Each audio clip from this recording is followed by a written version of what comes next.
Nós iremos ler Isaías 53, aí depois a gente vai para Mateus 10, versos 5, 6, 7 e 8. Amém, irmãos? Amém. Diz assim, irmãos, vou ler o textual aqui para a gente. Diz assim o textual: e Deus limpará dos seus olhos toda lágrima, e não haverá mais morte, nem pranto, nem clamor, nem dor. Apocalipse 21, verso 4. Verdade aplicada. É importante que exista uma parceria entre família e igreja para a identificação, tratamento e acompanhamento dos que sofrem diferentes doenças. Agora vamos entrar no texto. Isaías 53. Verdadeiramente Ele tomou sobre si as nossas enfermidades, e as nossas dores levou sobre si, e nós o reputamos por aflito, ferido de Deus e oprimido. Jesus enviou estes 12 e lhes ordenou, dizendo: não ireis pelo caminho das gentes, nem entrareis em cidade de samaritanos, mas ide antes as ovelhas perdidas da casa de Israel. e indo pregai, dizendo: é chegar o reino dos céus. Vamos ler o 8 todos juntos? O 3. 1, 2, 3. Curai os enfermos, limpai os leprosos, ressuscitai os mortos, expulsai os demônios. De graça recebestes, de graça dai. Amém, meus irmãos? Pastor, vai fazer alguma consideração antes da palestra? Então vamos orar a Deus, irmão, mais uma vez? Senhor Deus, nós te louvamos nessa noite, Senhor, porque aprove o Teu Espírito nos conduzir e nos conscientizar, nos estimulando para essa necessidade de aprendizado, Senhor. Nós estamos aqui posta da Tua palavra, onde trataremos, Senhor, dessa doença, dessa malignidade que tem acometido a muitos. Senhor, dê graça ao Teu servo, Franciel, para que ele possa escolher dentro das orientações do Teu Espírito. Senhor, ajuda ele. Senhor, dê graça, dê êxito para a glória do Teu nome. Senhor, que venhamos absorver, Senhor, o conteúdo ao qual o Teu Espírito estará dando ao Teu servo, para a mudança interior das nossas vidas, Senhor, para a nossa edificação espiritual, em nome de Jesus. Amém. Glória a Deus, irmãos, para o Senhor, amém? Meus irmãos, graças a Deus por mais uma semana. Lição de número 9. Eu acho que a lição de número 9 ela fecha um bloco, como o Claudinho disse, sobre, acho que as principais doenças que têm afetado hoje a nossa atualidade, o atual século, né? Ou pelo menos a sociedade atual. Mas eu quero frisar duas coisas. Primeiro, eu quero que os irmãos deixem a Bíblia aberta, que eu vou usar a Bíblia de vocês nessa noite. Segundo, o texto áureo que está lá em Apocalipse 21, 4, parte A. Talvez esse seja o texto central do que nós vamos falar hoje, o assunto que será tratado hoje aqui. Em Apocalipse, no capítulo 21, versículo 4, a parte A, diz assim: Deus limpará dos seus olhos toda lágrima, e não haverá mais morte, nem pranto, nem clamor e nem dor. Tudo que nós estaremos falando essa noite vai estar pautado nos três objetivos principais da lição nessa noite. Claro, irmãos, que quem domina essa noite é o Espírito Santo de Deus, mas nós estudamos baseado no que a lição nos apresenta, e a lição tem três objetivos principais nessa noite. O primeiro objetivo é apresentar a relação entre a doença e o pecado. Muitas vezes nós entendemos de maneira errada a questão da relação que existe entre a doença e o pecado. Nós vamos falar bastante disso nessa noite. O segundo objetivo da lição é ensinar sobre doença mental e suas características. Então, existe algumas características para a doença mental. E aí, de antemão, irmãos, eu quero dizer que existe muito preconceito na sociedade de maneira geral e na igreja também. Quando a gente usa esse termo doença mental, logo vem na cabeça da maioria das pessoas de alguém que é louco, uma pessoa que perdeu o juízo. Mas a gente vai ver que existem classificações e todos os tipos de doenças, assim como a depressão, síndrome do pânico, todos esses tipos de doenças, eles são classificados sim como doença mental. Então, quando a lição fala de doença mental, vamos tirar da nossa mente se algum dia a gente pensou isso. Antigamente a gente falava que o doente mental é aquela pessoa que é louca, o louco ali. Não é isso, irmãos. Doença mental qualquer um de nós pode ter, pode desenvolver e pode, inclusive, estar passando por ela. Então, ensinar sobre doença mental e suas características é o segundo objetivo da lição. E o terceiro objetivo da lição, que é um objetivo já bem mais específico, que é falar sobre a esquizofrenia. Que a esquizofrenia aqui no caso já é o tipo mais acentuado de doença mental.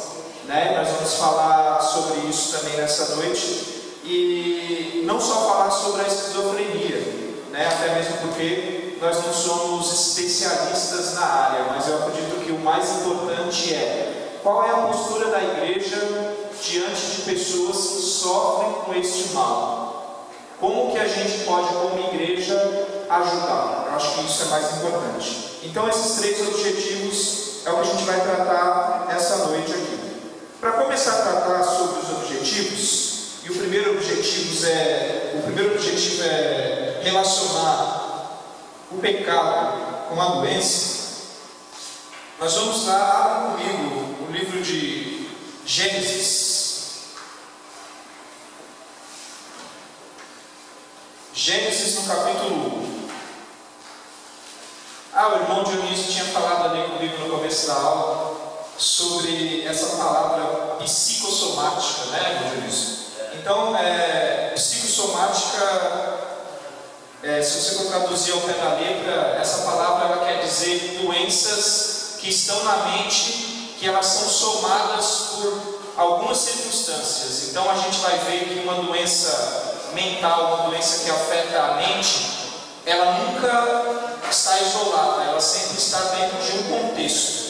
E a psicossomática é a ciência que estuda isso. Então, a soma de vários fatores que vão acarretar numa doença mental. Certo, irmão Dionísio?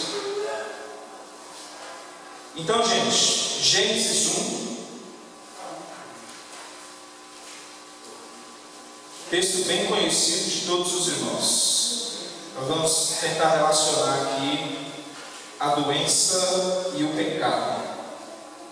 Gênesis 1, no versículo 27, quem achou pode ler para mim. E criou Deus o homem à sua imagem, a imagem de Deus o criou, macho e fêmea os criou. Amém. Então, aqui todos nós conhecemos a história da criação. Nós vemos que Deus trabalhou aí durante 6 dias para criar tudo que existe hoje.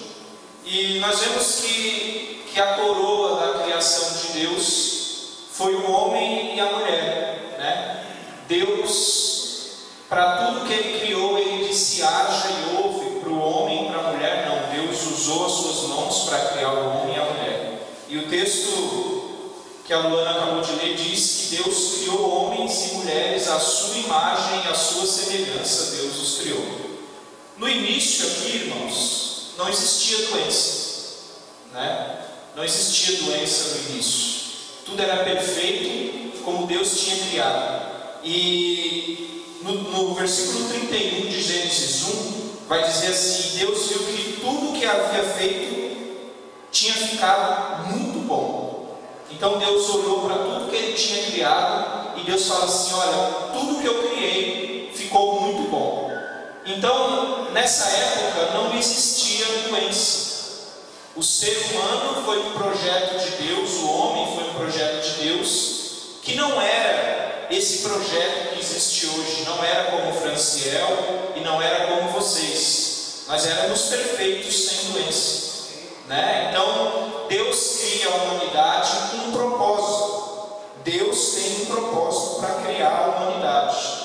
Deus cria todos os seres viventes e Deus fala para o homem assim, ó, você vai dominar sobre tudo isso.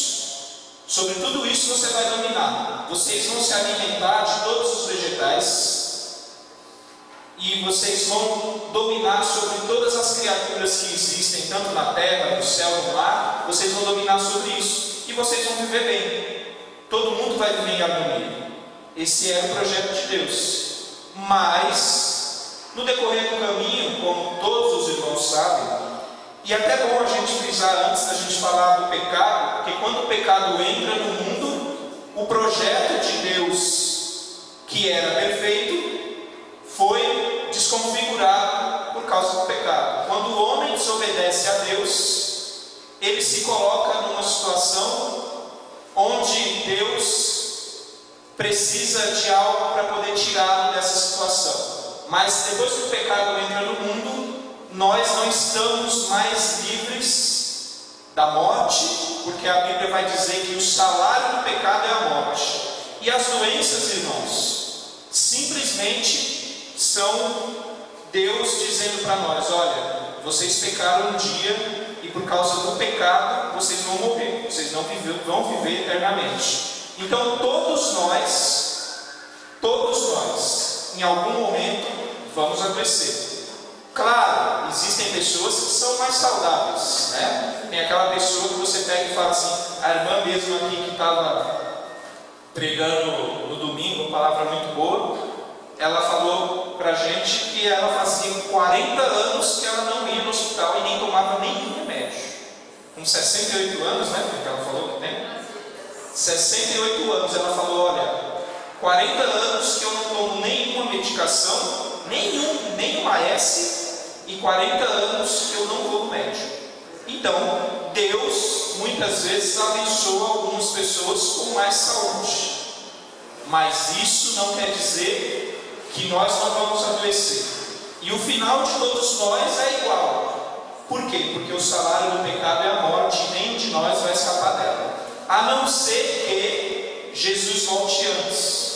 Se Jesus voltar antes, seremos arrebatados e não morreremos, mas do contrário, todos nós morreremos. Então, Deus cria um projeto e fala assim, olha, vocês vão multiplicar, vocês vão encher a terra, vocês vão dominar sobre ela. E quando a Bíblia fala que a terra estava cheia da glória de Deus, a glória de Deus era a criação. O Salmo 19, abre comigo lá o Salmo 19.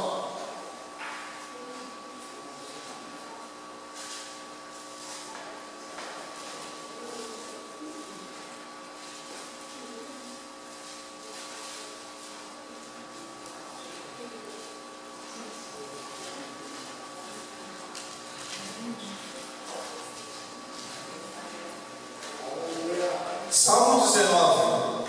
Pode ler o verso 1 e o verso 2, quem achou? O céu manifesta a glória de Deus, e o firmamento anuncia a obra das suas mãos. Um dia faz declaração a outro dia, e uma noite mostra a sabedoria a outra noite. Pode ler o 3, Luana, por favor. Sem linguagem, sem fala, ouve-se as suas vozes.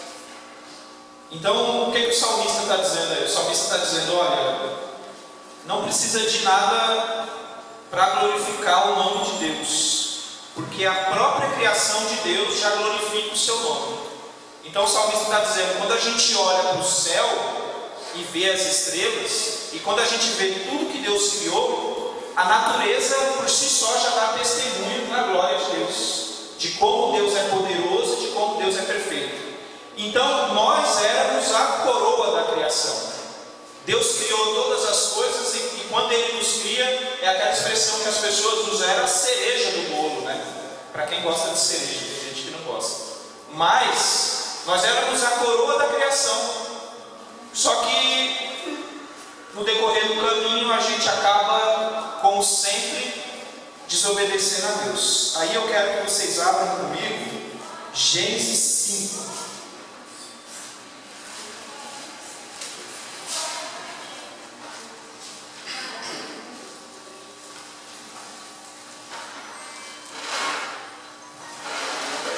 Gênesis 5, no versículo 3. Quem achou pode ler. E Adão viveu 130 anos, e gerou um filho à sua semelhança, conforme a sua imagem, e chamou seu nome Sete. Então, o que a irmã Aline ali acabou de ler, eu tinha lido para vocês lá atrás que Deus tinha criado homens à sua imagem, à sua semelhança, Deus criou. Mas depois do pecado, e a história do pecado aqui eu não vou entrar nesse método, porque todos vocês já conhecem, mas depois do pecado, e a epígrafe desse texto vai dizer assim, a descendência de Adão, você vai ver que os filhos de Adão não são mais a imagem e semelhança de Deus. A Bíblia vai dizer que a descendência de Adão foi a sua imagem e a sua semelhança. A imagem e semelhança de Adão. É como se Deus tivesse falado assim, eu criei algo perfeito, sem mácula, sem mancha, sem pecado. E aí vocês desfiguraram o que eu tinha de perfeito. E aí agora a humanidade é a imagem e semelhança de nós mesmos. Os filhos de Adão são a sua imagem e a sua semelhança. É Deus dizendo, agora não existe mais perfeição. E todos vocês estão fadados à morte. E para que nós morramos, precisa existir uma motivação. Claro que existem algumas exceções, né? Existem as pessoas que morrem de acidente, que morrem em catástrofe, que morrem das mais variadas maneiras. Mas via de regra, se você não sofrer nunca nenhum acidente na vida, se você nunca tiver presente em nenhuma catástrofe, em algum momento você vai adoecer e morrer. Seja de causa natural, como alguns médicos dizem quando alguns idosos morrem, morreu de causa natural. O que é a causa natural?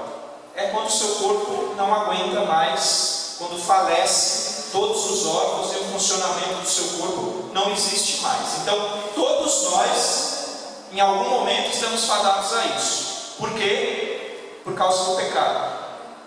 Então, quando o pecado entra na humanidade, e aí agora entra a importância de nós fazermos um paralelo aqui, ou abrir um parênteses, né? Geralmente, quando a gente fala de doença, e ainda mais falando de doença mental, que é sobre o que a gente está falando essa noite, né? Essas doenças psicossomáticas é um pacote de doença que afeta a nossa mente. E geralmente, quando a gente fala de doença mental, a gente tem a ideia de ligar isso diretamente a uma ação demoníaca ou ligar diretamente a um pecado propriamente dito. Na realidade, todas as doenças, de maneira geral, elas estão ligadas ao pecado, mas é esse pecado aqui que nós cometemos lá em Gênesis através de Adão.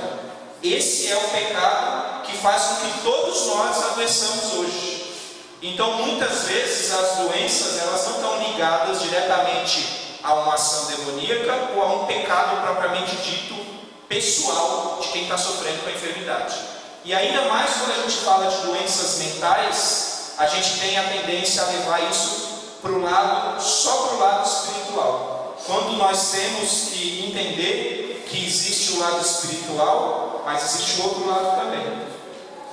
Assim como um crente adoece, tem um problema no rim, tem um problema no coração, tem um problema nos músculos, nos nervos, seja onde for, quem serve a Deus também pode ter um problema na mente, um problema mental. Os problemas, eles são iguais, são enfermidades. O problema é que quando é do pescoço para cima, a gente tem a tendência a não tratar da mesma maneira.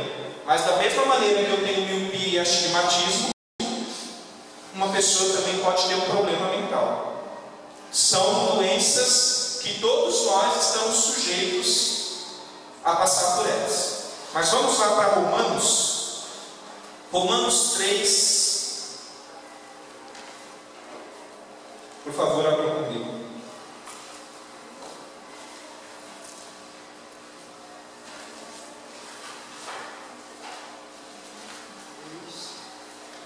Romanos 3. Quem achou pode ler o versículo 23, por favor. Porque todos pecaram e destituídos estão da glória de Deus.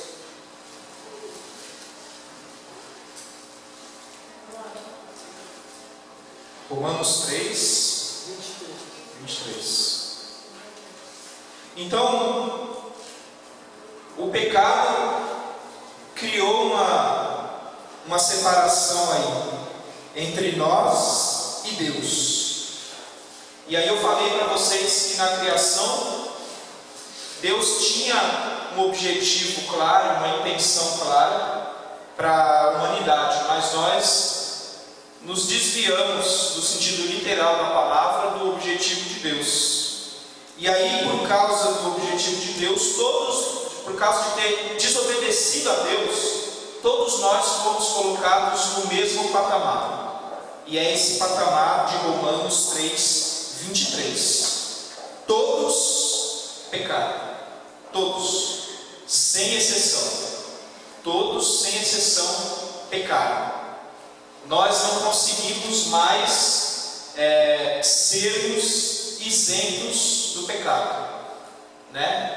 O salmista vai dizer assim: em pecado fui formado, né? Então todos nós estamos classificados da mesma maneira, e muitas vezes a gente pensa que a nossa classificação é diferente, mas a nossa classificação não é. Nós estamos enquadrados aqui em Romanos 3:23.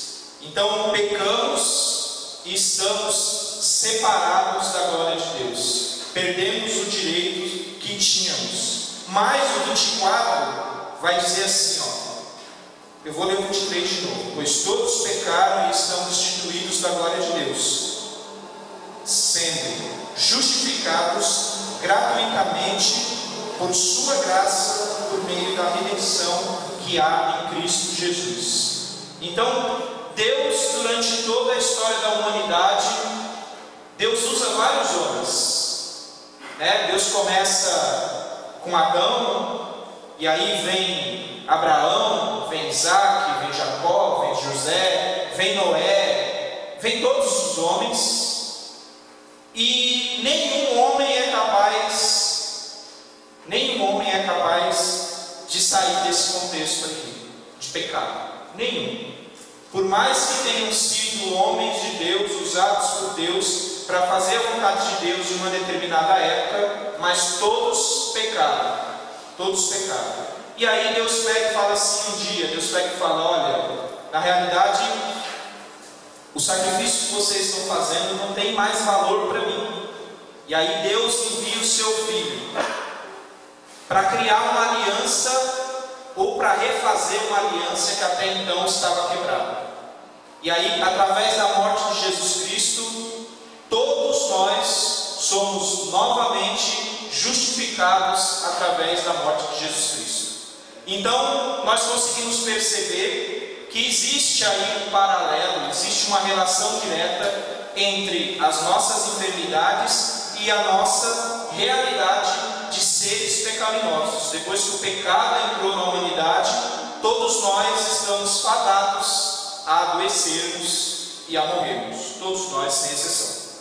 Mas é importante frisar que diante dessa realidade, diante desse cenário, Deus trouxe alternativa para nós, mesmo sem nós merecermos.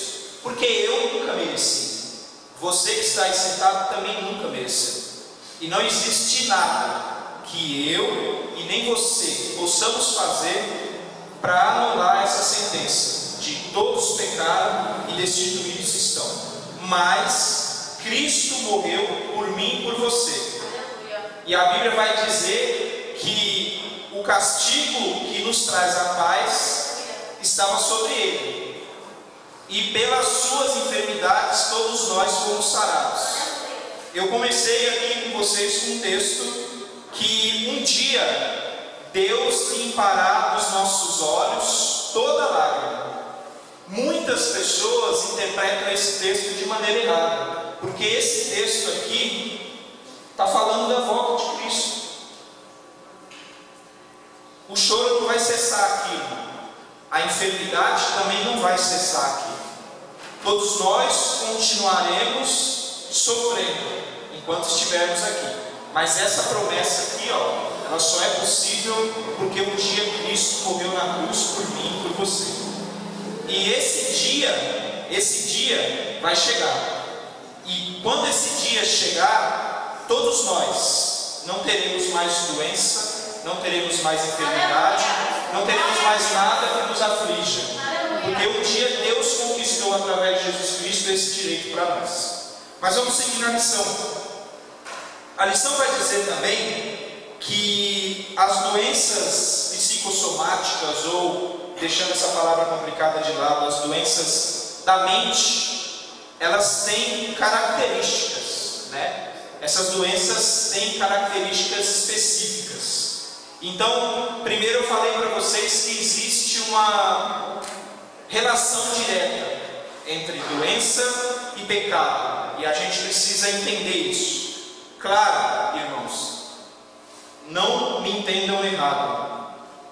Vida espiritual, como o pastor Claudinho que me antecedeu falou, ela existe. Opressão maligna também existe. Não é à toa que Efésios no capítulo 6 fala que a nossa luta não é contra a carne nem contra o sangue, sim contra principados e potestades. A gente sabe que a vida espiritual ela existe. O que a gente tem que tomar cuidado é para não generalizar. Nós somos especialistas em apontar e em tirar conclusões erradas, né? Muitas vezes as pessoas que estão passando por um problema na mente, um problema psicossomático, elas precisam de apoio, elas precisam de tratamento. E nós, como igreja, temos esse papel. Então, eu convido você a nunca ir para além do extremo, porque todo extremo leva a gente ao erro. A gente não pode esquecer que existe vida espiritual, mas a gente não pode também atribuir tudo à vida espiritual. Nós temos que estar ali no meio do caminho. Paulo disse que a gente precisa ser temperado, né? Temperado aqui é no sentido de equilíbrio. Nós precisamos ter esse equilíbrio. Então nós nunca, dentro da igreja, podemos olhar para uma pessoa e julgar essa pessoa. Nós devemos sim apoiar, orar e estar do lado. Eu falei para vocês nas duas últimas terça-feiras que uma pessoa que passa por depressão, uma pessoa que comete uma tentativa de suicídio, isso é um pedido de socorro muitas vezes. Muitas vezes a pessoa que tenta tirar a sua própria vida, ela está falando: alguém olha para mim, alguém me enxerga, eu estou aqui, eu preciso de ajuda. E muitas vezes a gente acha que não. A gente acha que é isso. Se a pessoa serve a Deus, jamais que a pessoa vai passar por uma coisa dessa. E nós estamos errados quando a gente pensa assim. Então, essas doenças psicossomáticas, elas têm afetado toda a humanidade de maneira geral. Não existe ninguém que está isento, não existe ninguém que está imune a isso. Não existe ninguém. E aí, agora eu vou mostrar para vocês por que ninguém está imune a isso. Então, tirando aquela visão, né, eu lembro que na minha infância, na rua que eu morava, tinha uma família, e essa mãe ela tinha 2 filhos, né? E os 2 filhos tinham problemas mentais. Parecia que era algo, parecia não, hoje a gente entende, mas há 30 anos atrás, o estudo sobre essas doenças ainda não estava como está hoje. E aí você imagina isso há 50 anos atrás, ou há 100 anos atrás, ou na época da Bíblia mesmo, né? Muita gente fala, mas a Bíblia não trata, né, de problemas psíquicos, problemas mentais. É claro, irmão, já existia lá naquela época, mas ninguém nem percebia. Tratava isso como uma tristeza profunda, como um problema passageiro. Aquele menino que chamava no texto de lunático.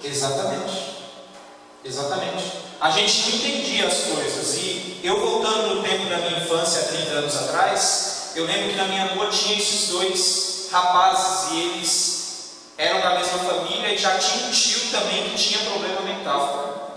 E aí, existe um fator genético comprovado cientificamente. A ciência diz que isso pode também ser passado geneticamente, de pai para filho ou entre uma família. E aí eu lembro que esses dois jovens, eles não podiam sair na rua. Quando eles saíam na rua, eles tiravam a roupa, tacavam pedra na janela, saíam correndo, entravam na frente dos carros. Eles não tinham discernimento, nenhum tipo de discernimento. Hoje eu entendo que esses jovens, eles sofriam de esquizofrenia, que é o ápice dessas doenças mentais. É a forma mais aguda, onde a pessoa perde o senso, a pessoa perde a claridade e ela não age mais como uma pessoa normal. E quando a gente vê uma pessoa não agindo mais com normalidade, a tendência natural nossa é excluir essa pessoa. Por quê? Porque essa pessoa não é normal como eu. Eu tenho um caso na minha família, irmãos. Eu tenho um irmão que a Cátia não me deixa mentir. O meu irmão era normal. A vida toda meu irmão foi normal. Eu dormi na mesma cama que meu irmão durante uns 10 anos. A gente dividia a mesma cama. Ele é 4 anos mais novo que eu. E ele é uma pessoa que hoje ele sofre de um transtorno mental grave. Ele não consegue se relacionar com ninguém. Ele vive isolado e ele tem muita dificuldade em se comunicar até com a gente que é da própria família. Infelizmente, ele tem 30 anos e esse problema ele se mostrou depois da adolescência. E ele nunca quis ser tratado. Ele nunca quis ir ao médico. E a tendência natural, eu falo porque eu tenho isso na minha família, eu já ouvi vários comentários de pessoas falar assim: o teu irmão é doido, o teu irmão tem um problema, por que o teu irmão age assim? A gente tem essa tendência natural a rejeitar tudo que não é igual a nós.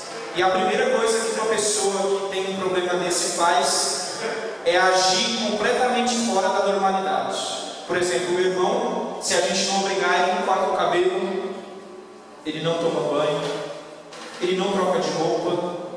Tudo isso a gente tem que forçar ele a fazer. Ele nunca namorou, ele nunca teve uma vida normal como qualquer outra pessoa.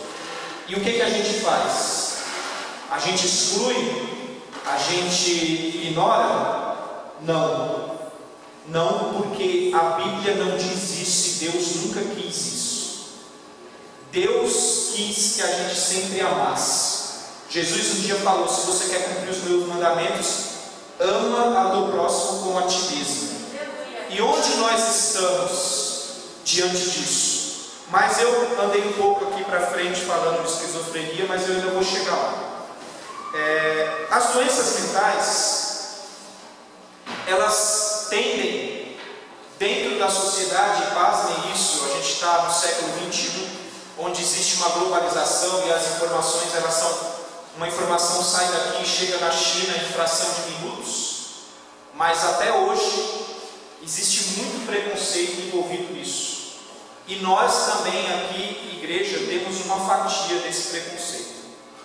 Mas vamos lá, algumas características de pessoas que estão passando por algum problema mental.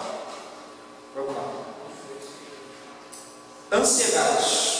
Acho que está ficando até repetitivo aqui, né? Vocês estão falando assim, Franciel, mas toda semana você fala sobre ansiedade. Mas não é. A ansiedade, ela é um precursor de grande parte dos problemas mentais. Vamos abrir lá, alguém abre comigo 1 Pedro 5:7.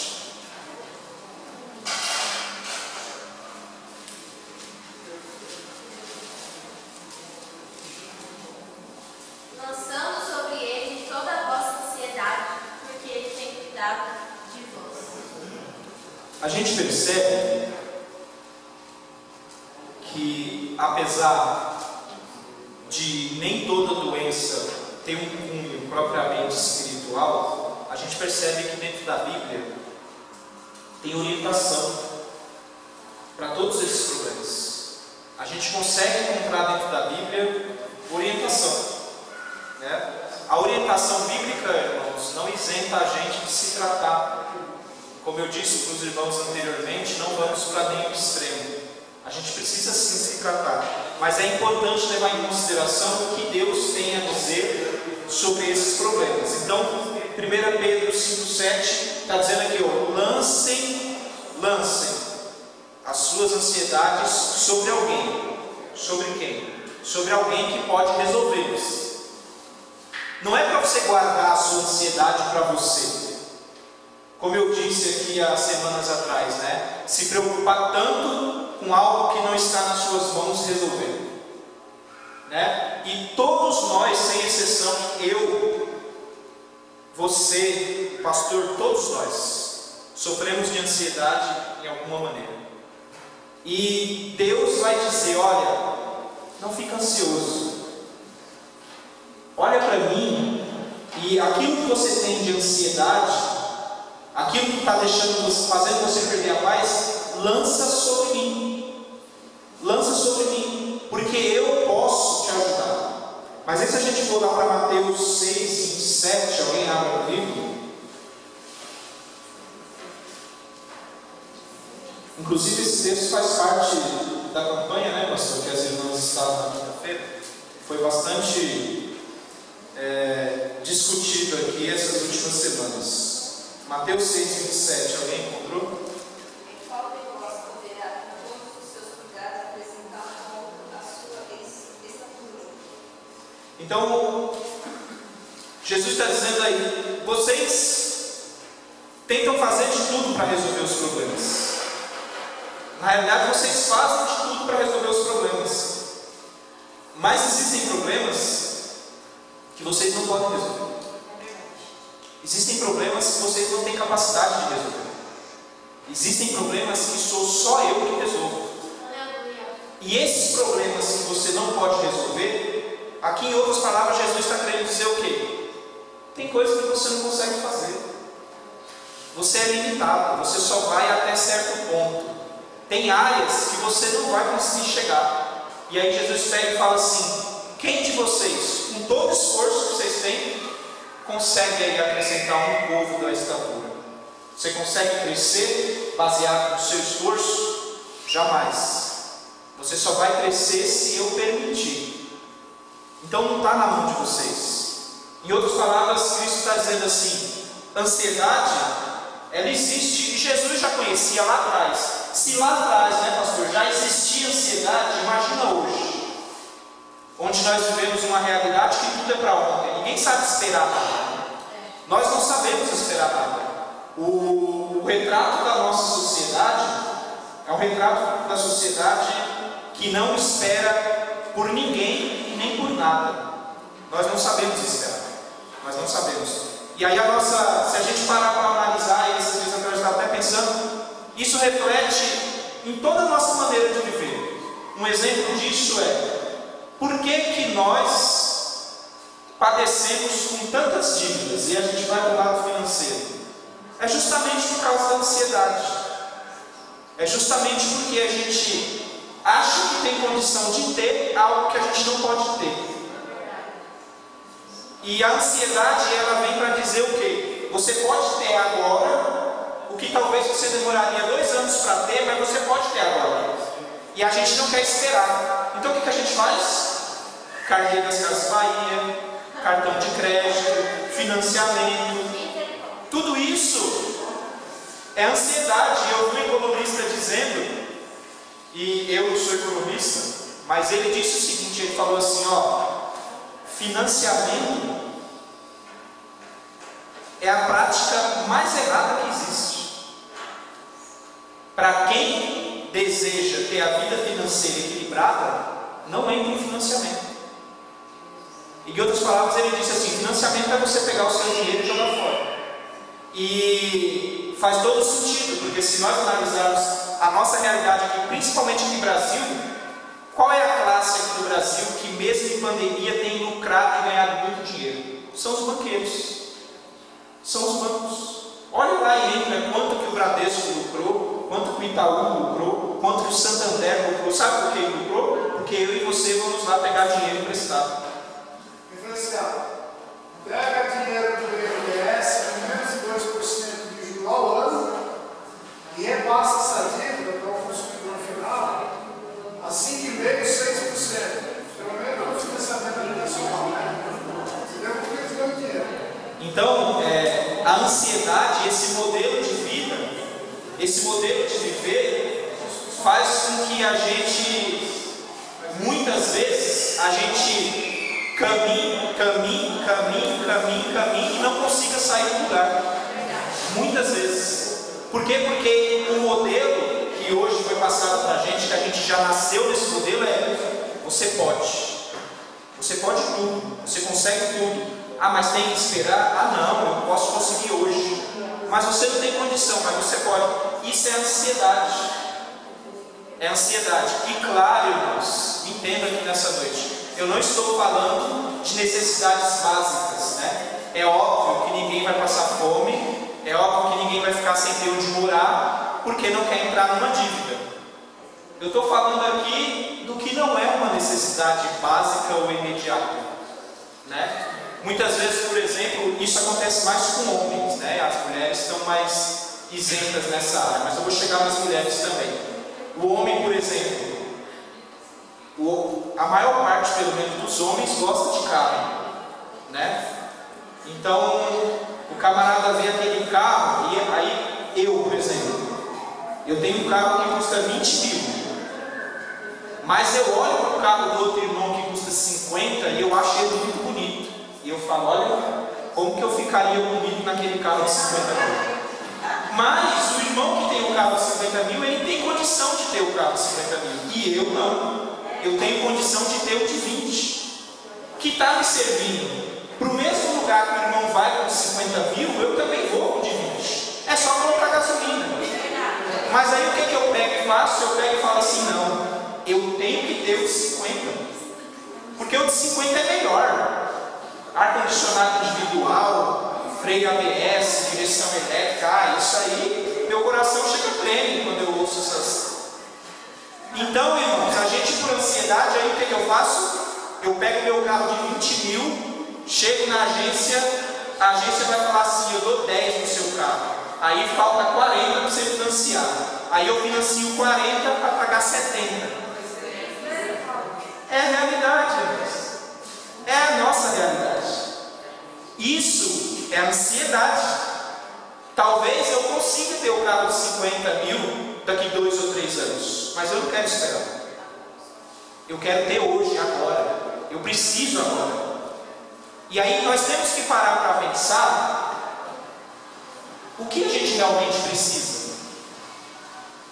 Será que nós também não estamos sendo engordados por esse sistema de sociedade que existe? O que será que a gente realmente precisa? Né? E a ansiedade, ela fala disso. E a gente vai falar também de insatisfação.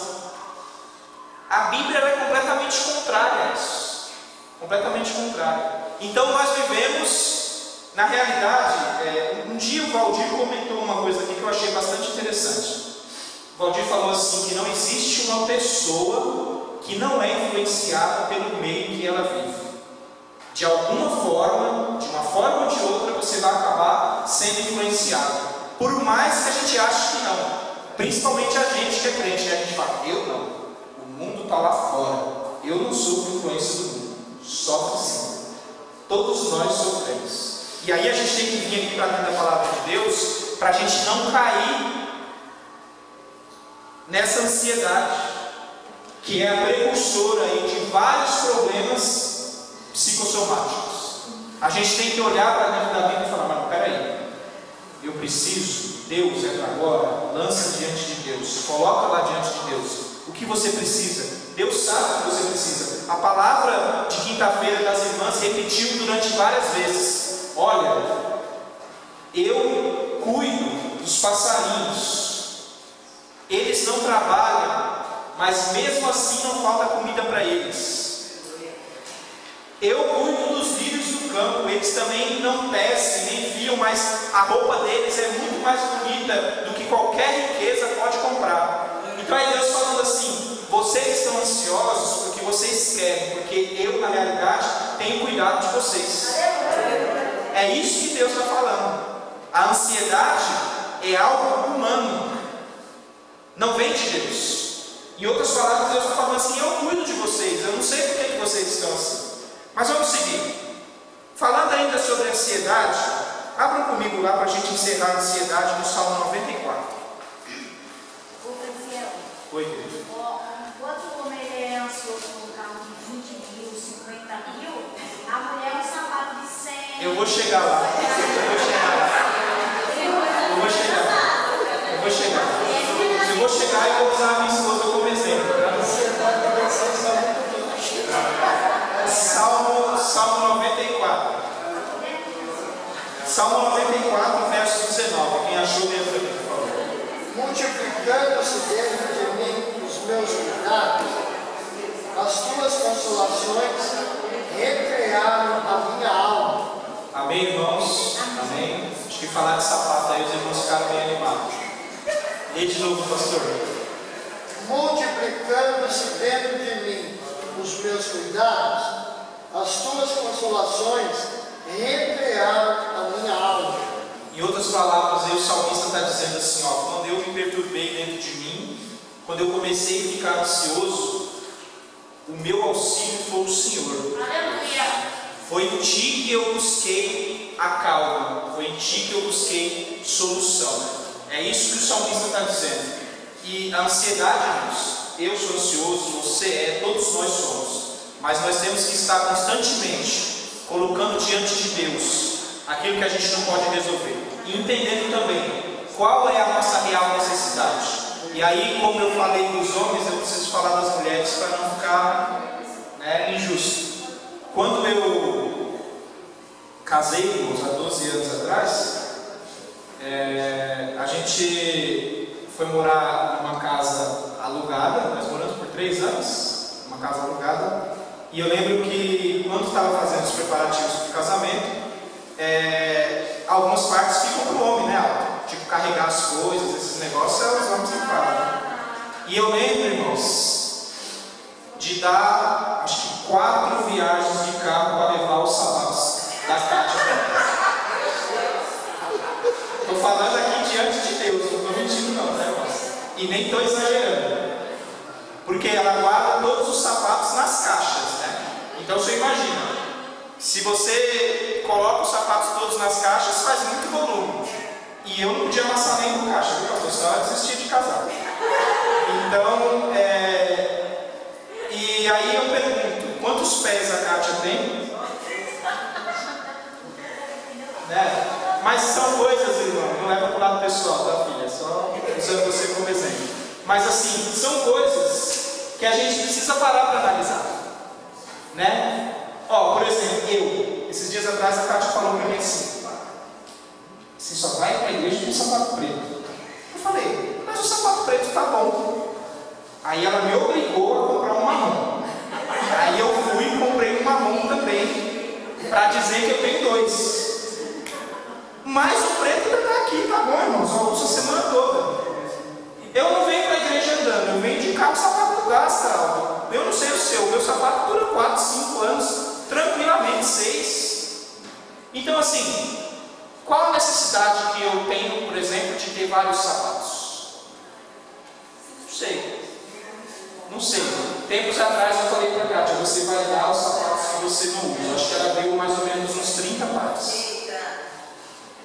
Porque está lá, pastor, e nem usa. Né? E se a gente olhar para o lado, né? Sempre vai ter alguém que precisa. Talvez aquele que está lá na sua casa, que você usa. E ele também, tá? O defeito não é só da Kátia, não, o meu também. Esses tempos atrás a Kátia falou: você tem 15 camisas dentro do guarda-roupa que você não usa mais. Dá para alguém.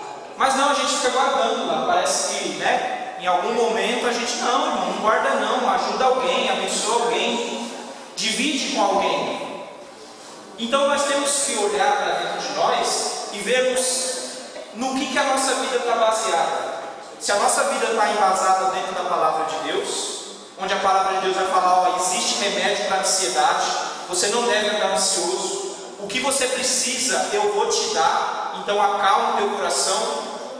Eu perdi na semana retrasada um amigo da minha idade, de 34 anos, teve um infarto fulminante, trabalhava comigo e ele coordenava um setor da empresa, e ele só me via estressado, porque eu acho que a pior coisa é você lidar com pessoas, né, pastor? O senhor que é pastor sabe disso. A gente lidar com pessoas é complicado, e ele vivia o tempo todo estressado, e eu falava, Gilson, se acalma, Gilson, não precisa disso. Gilson, quando você for para casa, esquece o trabalho. Mas ele era aquela pessoa, não, eu tenho que resolver tudo. Infartou, irmão, no final de semana em casa, com um filho da idade da Larissa, uma filhinha da idade da Isadora, 34 anos. Então, irmãos, a ansiedade não leva a gente para lugar nenhum. A Bíblia vai dizer, olha, basta a cada dia o seu mal. Não conseguiu resolver hoje, irmão? Dorme em paz, amanhã você resolve. Não deixe que circunstâncias da vida tirem a sua paz, façam você entrar na ansiedade.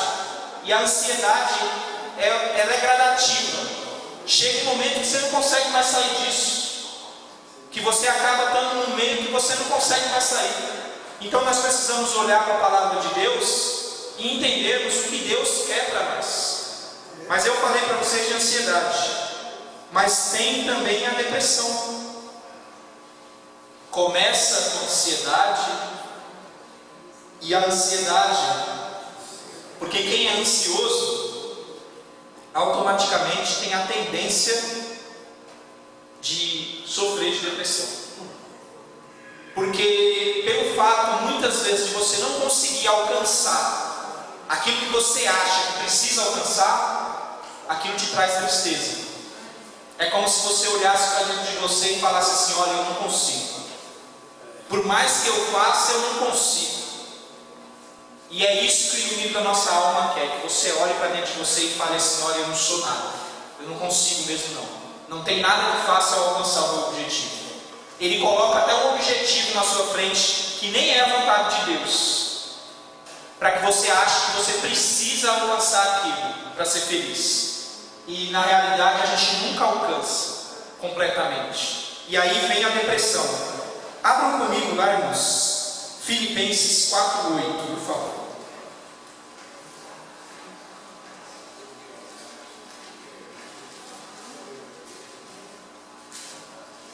Quem achou pode ler. Quanto ao mais, irmãos, tudo que é verdadeiro, tudo que é honesto, tudo que é justo, tudo que é puro, tudo que é amável, tudo que é de boa fama, se há alguma virtude, se há algum louvor, nisso pensar. Aí Paulo está dizendo assim, olha, pega a tua mente, né, o teu coração, que a Bíblia fala de coração, que são os sentimentos, faz uma faxina, tira o que não é bom, tira o que te prejudica, tira o que te afasta de mim e começa a focar as tuas energias nas coisas boas. Será que Deus tem dado alguma coisa boa para vocês aqui, irmãos, nessa noite? Eu tenho certeza que sim, para todos. Se você olhar, você vai ver que existem coisas boas para você focar. E aqui Paulo está dizendo assim, o seguinte, muitas vezes nós ficamos depressivos porque a gente dá atenção para as coisas erradas.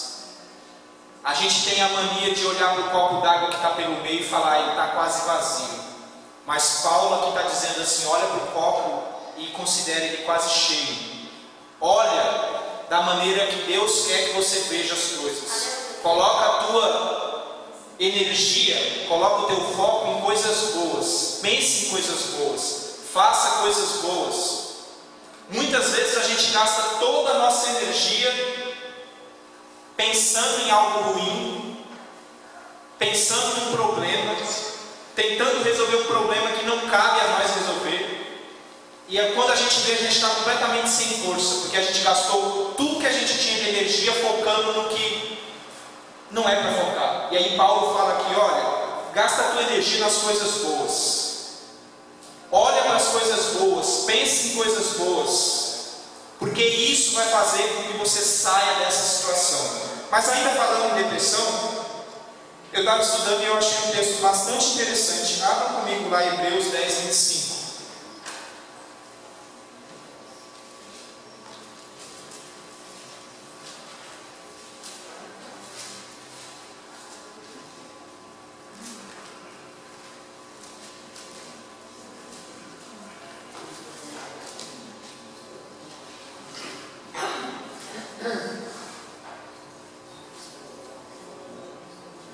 Alguém? Hebreus 10, 25, pode ler. Não deixando a vossa congregação, como é costume de alguns, antes admoestando-vos uns aos outros, e tanto mais quanto vedes que se vai aproximando aquele dia. Amém. Olha como diz na minha Bíblia NVI. Não deixe de reunir-vos como igreja. Não deixe, o autor dos Hebreus está dizendo. Não deixe de se reunir como igreja, segundo o costume de alguns. Tem gente que não quer ir para a igreja hoje, pastor? Será? Acho que era só naquela época, né? Hoje não tem. Mas procuremos encorajar-nos uns aos outros, ainda mais quando vocês veem que se aproxima o dia. Aqui o autor dos Hebreus está dizendo o seguinte: olha, isso aqui não são só 4 paredes. A Bíblia vai dizer que a igreja somos nós, mas esse templo aqui também é importante. A Bíblia está dizendo aqui o quê? Olha, vocês têm que cuidar uns dos outros. Vocês não podem deixar de congregar. Alguém disse que, mas o mesmo Deus que está aqui está dentro da minha casa. Amém, irmão, está sim. Mas nós não podemos deixar essa comunhão. Existe um motivo para isso. Existe um motivo para estar aqui. É para quando eu estiver capengando, que você olhar para mim e ver que eu estou triste, chega do meu lado e fala: Franciel, você precisa de alguma coisa? Eu estou aqui orando por você. Aleluia. É para isso. A comunhão que Deus quis que nós tivéssemos não é sem motivo. Nós precisamos dessa comunhão, porque nós vivemos como uma comunidade, um ajudando o outro. E essa sempre foi a vontade de Deus. Mas nós vivemos tempos tão estranhos, né, pastor? Porque muitas vezes a gente olha. Eu, por exemplo, congrego aqui há 20 anos. Esses dias atrás eu estava pensando, mas tem irmão que eu praticamente nunca nem conversei com o irmão. Só dou a paz do Senhor e olha lá.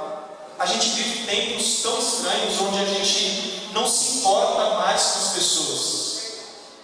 E o Evangelho é o contrário disso. Esses problemas, eles têm afetado a humanidade com tanta força, justamente no caso do individualismo do ser humano. Eu me tranco na minha casa e falo assim: não, eu estou bem, os meus filhos estão bem, então está tudo bem. Quem está do lado de fora que se exploda. Essa é a realidade, irmãos, que a gente vive. A gente acaba não se importando mais com as pessoas. E pasmem, eu estou falando aqui de igreja. E todos os meses nós ceamos.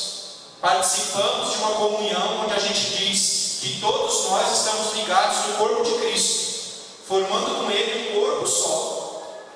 Então, irmãos, nós temos que olhar para dentro de nós. Será que nós, com as nossas atitudes, não estamos dando mais força ainda para essas enfermidades que existem? Eu acredito que sim. Eu acredito que a gente podia ser bem mais efetivo na ajuda das pessoas que estão ao nosso lado. Se nós nos comportássemos mais, como a palavra de Deus diz, se nós observássemos mais o que a Bíblia diz, com certeza as pessoas sofreriam bem menos. Mas para encerrar a depressão, vamos lá para 2 Coríntios.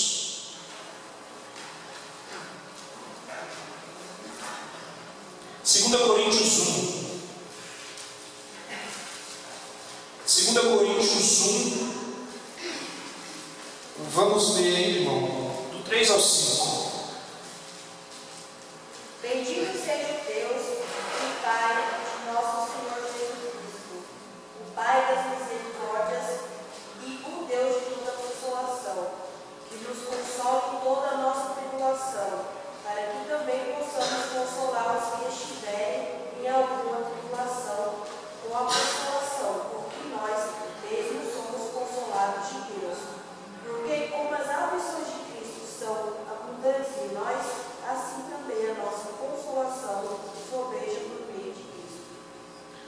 Olha o que Paulo está dizendo aos Coríntios. Ele está dizendo assim: olha, vocês são consolados por alguém, mas não é para você ser consolado por alguém só por ser, porque você é bonito, não. Você está sendo consolado por Deus hoje justamente para que você possa consolar também. Então é um trabalho em conjunto, irmãos. Deus não faz sozinho. Deus conta com você. Deus está falando assim, ó, vocês vão participar das tribulações de Cristo. Vocês vão sofrer enquanto vocês estiverem aqui, mas eu consolo vocês, para que vocês também consolem outros que precisam. Então nós nunca vivemos individualmente. Como igreja nós precisamos sim uns dos outros. Se engana quem acha que não precisa. Nós precisamos sim, irmãos. Nós temos que olhar. Nosso ponto de vista tem que mudar. E um dos fatores principais para quem sofre depressão é justamente que a pessoa que sofre depressão, ela tem a tendência natural a querer ficar sozinha. Ela sempre quer ficar sozinha, se possível for num quarto, com a luz apagada, porque a pessoa se sente num vazio, completamente desamparada. Mas a Bíblia está dizendo o contrário aqui, olha, as pessoas que sofrem problemas psicossomáticos, mentais, depressão, ansiedade, venham para a igreja. Aqui vocês vão encontrar apoio, além de palavra de Deus. Porque a palavra de Deus, irmão, é responsabilidade do pastor. E através do Espírito Santo, Deus vai usar ele para trazer palavras para a igreja que a igreja necessita. Mas e a nossa parte? Como nave da igreja, você precisa apoiar o irmão que está do teu lado. Você precisa olhar para ele e enxergar se ele está passando por um problema. E como a palavra que a gente leu aqui, olha, você é consolado para que você possa consolar. Tribulações todos nós vamos passar. Mas se no momento que a Janete está passando por tribulação, eu consolo ela, porque Cristo me consolou, no momento que eu estiver passando por tribulação, ela também vai poder me consolar. É isso que Deus quer, é o modelo. O modelo é esse. Mas, para mim não me alongar mais, porque o meu tempo está acabando, insatisfação também é um sintoma de quem passa por um problema mental. 2 Coríntios 6:10. Leiam comigo. E eu vou ler só esse texto sobre insatisfação.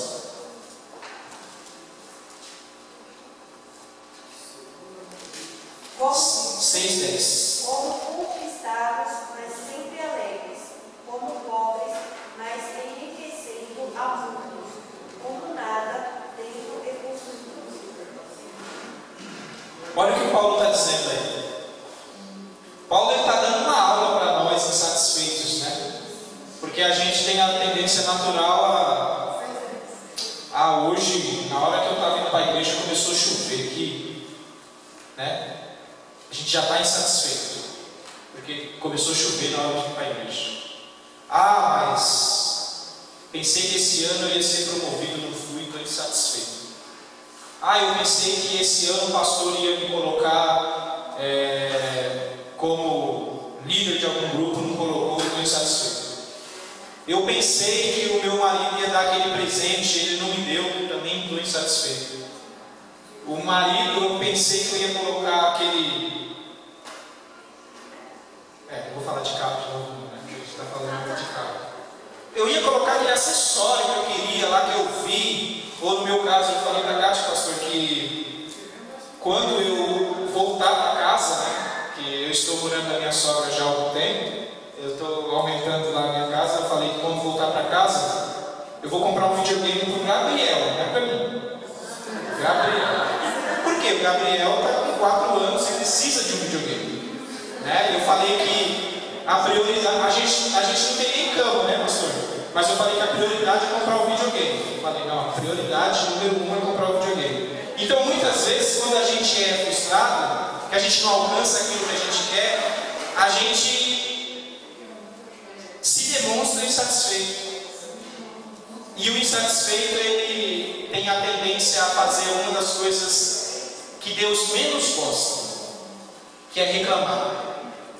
Se tem uma coisa, irmãos, que Deus não se agrada, é quando houve eu abrir a minha boca para reclamar. Porque quando eu reclamo, eu não estou reclamando de ninguém, eu estou reclamando de Deus, né, pastor? Se a minha vida está tão ruim e foi Deus que me deu a vida, estou reclamando de Deus. É como se eu estivesse olhando e falando assim: Deus, nada que o Senhor me dá presta, não estou satisfeito com nada. Mas Paulo vai dizer lá: olha, eu estou entristecido, mas sempre alegre.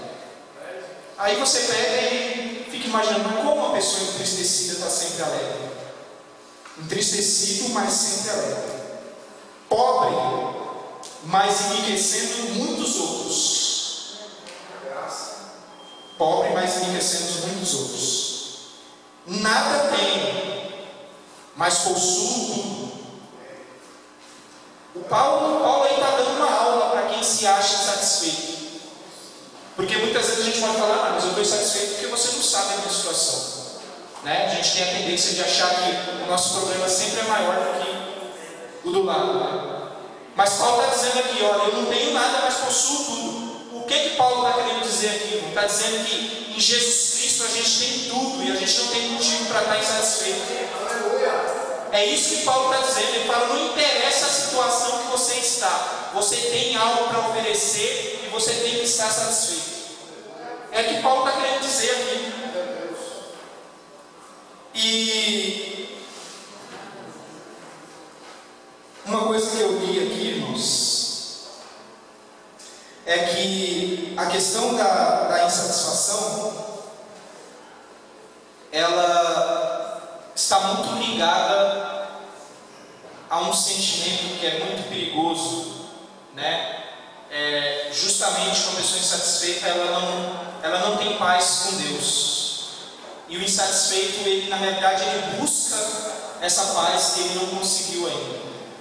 Mas lá em Filipenses, quando eu li, a continuação daquele texto vai dizer assim: ó, quando você lança as suas ansiedades sobre Cristo, quando você entra no seu quarto, fecha a sua porta, coloca de joelho, coloca tudo diante de mim, Deus está falando, eu vou colocar através do Espírito Santo uma paz no teu coração que excede todo entendimento, que ninguém vai entender. Porque essa paz aqui era a paz que habitava no coração de Paulo, quando ele falava assim: ó, eu sou pobre, mas eu enriqueço a muitos. Eu não tenho nada, mas tudo eu possuo. Ninguém entende isso, irmãos. Ninguém entende isso.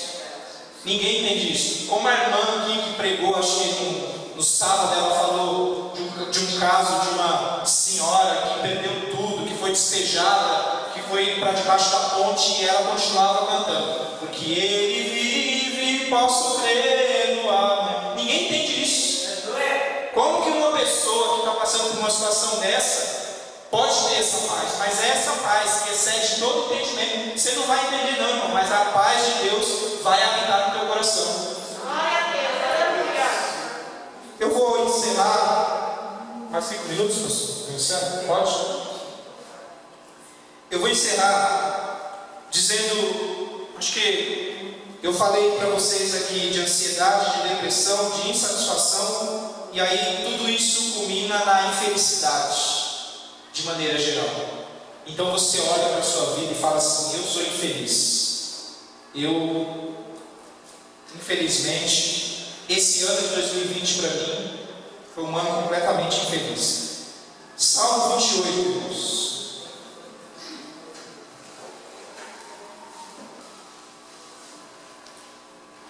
Salmo 28, verso 7. O Senhor é a minha força e o meu escudo. Nele confiou o meu coração e fui socorrido. Pelo que o meu coração salta de prazer e com o meu canto me louvarei. Então o salmista está dizendo aqui assim: olha, existe um motivo para eu estar alegre. O meu coração exulta de alegria e eu tenho essa alegria. Por quê? Porque Deus está comigo e Ele me ajuda. Talvez essa seja a consciência que falte para a maioria de nós. Irmãos, durante toda a sua vida, dificilmente você vai alcançar tudo que você sonha da maneira que você quer. Dificilmente isso vai acontecer. Dificilmente uma pessoa que vive aqui como nós vivemos, até mesmo dificilmente, não é impossível, né? Ganhar na loteria é impossível, porque a gente não joga. Então dificilmente a gente vai ter tudo aquilo que a gente almeja, no sentido material, em todos os sentidos, porque a gente gosta muito de status, a gente gosta muito de posição, a gente gosta muito de mandar e pouco de obedecer, a gente gosta muito de ter o melhor e nunca padecer com o pior. Mas talvez, irmãos, a vontade de Deus, muita gente interpreta aquela passagem errada, né? Você vai ser cabeça e não cauda, como se todo o melhor fosse só para mim. Por quê? Porque eu sirvo a Deus. Então, nós temos uma classe de igreja deprimida, depressiva, insatisfeita, ansiosa, porque eles colocam toda essa responsabilidade no Deus que eles servem. Eles acham assim: se eu não tenho o melhor, é porque Deus não me abençoa. E aí Deus está olhando para você e está falando assim: eu já te dei o melhor. Você tem algo que ninguém tem. Meu filho está voltando aí para te buscar. E Ele mesmo vai limpar dos seus olhos toda lágrima. Então não existe motivo para você estar triste, infeliz, insatisfeito. Adore a Deus e agradeça a Deus pelo que você tem. Mas eu quero finalizar a lição. Não vou conseguir falar sobre esquizofrenia, mas esquizofrenia é o sentido mais agudo ali da depressão, né? Então a depressão evolui para um estado esquizofrênico, e aí no estado esquizofrênico a pessoa já perdeu o discernimento. A pessoa começa a ter alucinações. Por favor. O psiquiatra cuidou da minha mãe era esquizofrênica, né? Ele disse para mim que se eu tiver esquizofrenia já não nasce. Exatamente. Em algum momento ela vai. Exatamente. Exatamente. Então, assim, eu quero encerrar com o texto de 1 Pedro. Eu tinha mais coisas para falar, mas o tempo não deixa. Encerrar com o texto de 1 Pedro. Eu quero ler com vocês aqui. 1 Pedro 1.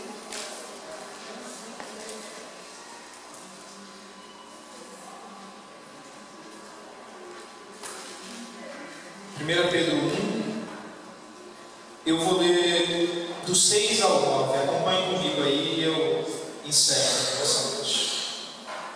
1 Pedro 1, do 6 ao 9. Nisso vocês exultam, ainda que agora, por um pouco de tempo, devam ser entristecidos por todo tipo de provação. Assim acontece para que, comprovado que a fé que vocês têm seja muito mais valiosa do que o ouro que perece, mesmo que refinado pelo fogo, é genuína e resultará em louvor, glória, honra, quando Jesus Cristo for revelado. Mesmo não tendo visto, vocês o amam, e apesar de não verem agora, creem nele e exultam com uma alegria indizível e gloriosa, pois vocês estão alcançando o alvo da sua fé, a salvação das suas almas. Eu agradeço. Glória a Deus. Glórias a Deus. Boa essa palavra. Nós temos tido esse privilégio nessas últimas terças-feiras de estudarmos esse assunto tão importante, e eu peço a Deus que a igreja compreenda o verdadeiro sentido de uma vida cristã. Nós estamos sendo preparados, irmãos, para uma eternidade. Para uma eternidade. Não é só o momento momentâneo. No momentâneo nós vamos viver algumas dificuldades, sim. Nós vamos passar por algumas provações, sim. Mas o importante é a convicção de que a alegria, a paz que sentimos através do Espírito Santo é muito maior do que toda e qualquer provação que nós temos que passar. Algumas vezes pessoas não compreendem mesmo, né? Pessoas não compreendem mesmo. Às vezes dentro de casa, né? Às vezes a irmã Leia fala para mim: eu não sei como que você consegue deitar e dormir feito um bebê, né? Com tanto problema na cabeça. Mas é que a gente não pode se entregar aos problemas. A gente se entrega a Deus. A gente deposita aos pés do Senhor, como nós ouvimos aqui nesses ensinamentos durante esses dias, que aquilo que nós não podemos resolver, resolvido está. Né? Resolvido está. Então, gente, a melhor coisa que nós podemos fazer é depositar toda a nossa ansiedade aos pés de Jesus e saber que nele nós temos a segurança de vencermos todas as provações. Todas as provações. E o viver diário, como igreja, como família, isso é lindo. Quantas pessoas que nós temos tido o privilégio ao longo de todos esses anos, num momento de dificuldade, recebemos uma palavra de apoio, uma palavra de carinho, uma ajuda, né? Um socorro. Quantas vezes o Senhor tem nos socorrido? Então não há motivo para nós ficarmos ansiosos pelo dia de amanhã. Não. Entrega ao Senhor. Confia no Senhor. E amanhã você vai ver que o novo dia vai te trazer alegrias, esperança e confiança naquele que tudo pode. Amém, irmãos? Gente, amanhã nós temos aqui oração na igreja, estamos em oração constante pelas famílias. Às vezes eu não posso estar aqui com os irmãos, algumas vezes eu venho, mas de qualquer forma estou orando em casa. Também tenho um propósito com alguns irmãos que estão orando junto com a gente, também das 10 às 11 da noite, todas as quartas-feiras, em favor das famílias, em favor da igreja, em favor das pessoas que carecem desse conhecimento da palavra de Deus, para terem uma vida de confiança em Deus e poderem viver em paz. Amém, irmãos? Coloquemos em pé. Quinta-feira, a nossa campanha da vitória, nós temos um ciclo de oração. Sexta-feira, consagração pela manhã. Este sábado é livre. E nós temos então, no próximo domingo, já de volta a nossa escola bíblica dominical, no seu horário das 8h45. Vamos estar aqui reunidas, todas as classes, né? Desde os pré-primários, primários, juniores, jovens, irmãos e irmãs, estudando aqui presencialmente a palavra de Deus. E à noite nós teremos aqui o nosso grande culto de louvor e adoração a Deus. Amém, irmãos? Eu quero chamar aqui o presbítero irmão Valdir para estar agradecendo a Deus pela reunião desta noite. Amém.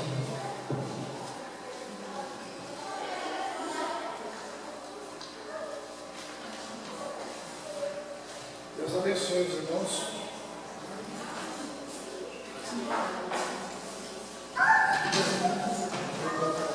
Deus abençoe os irmãos. Deus possa recompensar cada um dos irmãos. Essas aulas para mim têm sido de grande significado, irmãos. Quando se trata das questões da aula, muitas das vezes a gente não entende, né? E uma lição tão simples, né?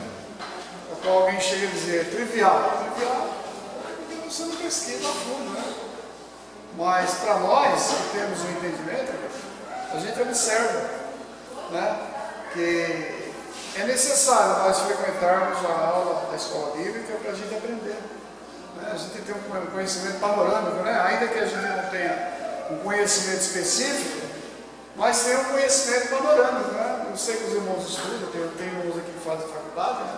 Então os irmãos entendem, né? Tem um conhecimento básico, regular, monogâmico, panorâmico, quer dizer, você vai.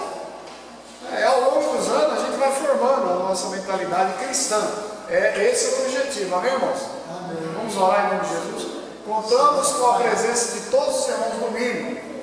Todos os irmãos domingo aqui, em nome de Jesus. Senhor Deus, Senhor Pai, graças a Deus mais uma vez, Senhor, graças a Deus, essa oportunidade maravilhosa, sequência de aulas nessas noite. Somos gratos a Ti, Senhor, pela presença de todos os Teus servos. Deus eterno, essa palavra, ela vem encontrar em Paris, em nossos corações, surtir fé, a curto, médio, ajuda, Senhor, e nos despede em paz, em nome de Jesus, Senhor. É o pedido da nossa humilde oração, em nome de Jesus. Te agradecemos, Senhor, em nome de Jesus. Glória a Deus. Eu quero louvar a Deus também pela vida do nosso irmão Genivaldo. O Genivaldo tem cooperado conosco aqui já há alguns dias, né? E talvez eu estava conversando com ele hoje, quando nós chegamos aqui um pouco mais cedo. Ele estava me dizendo que ele já congregou aqui lá pelos anos 2000, tocava aqui junto com o Michel, e como ele está morando aqui perto, ele está vindo congregar conosco. Os irmãos querem receber o nosso irmão com vozinha dizendo? Seja bem-vindo em nome de Jesus. Deus abençoe, irmão. Essa casa também é sua. Sinta-se bem em nosso meio. Somos aqui uma grande família, lutando para vencermos todos juntos, em nome de Jesus. Amém, querido? Que diremos fazer essas coisas? Se Deus é por nós, Ele será contra nós. Tudo posso. E a vitória é nossa. Pelo sangue de Jesus. Que a graça do nosso Senhor e Salvador Jesus Cristo, que o amor de Deus, nosso Pai Celestial, que a comunhão e as doces consolações do Santo Espírito seja sobre todo o povo de Deus e assim permaneça hoje e sempre. Todos dizem amém. Deus abençoe a todos em nome de Jesus. Vão em paz.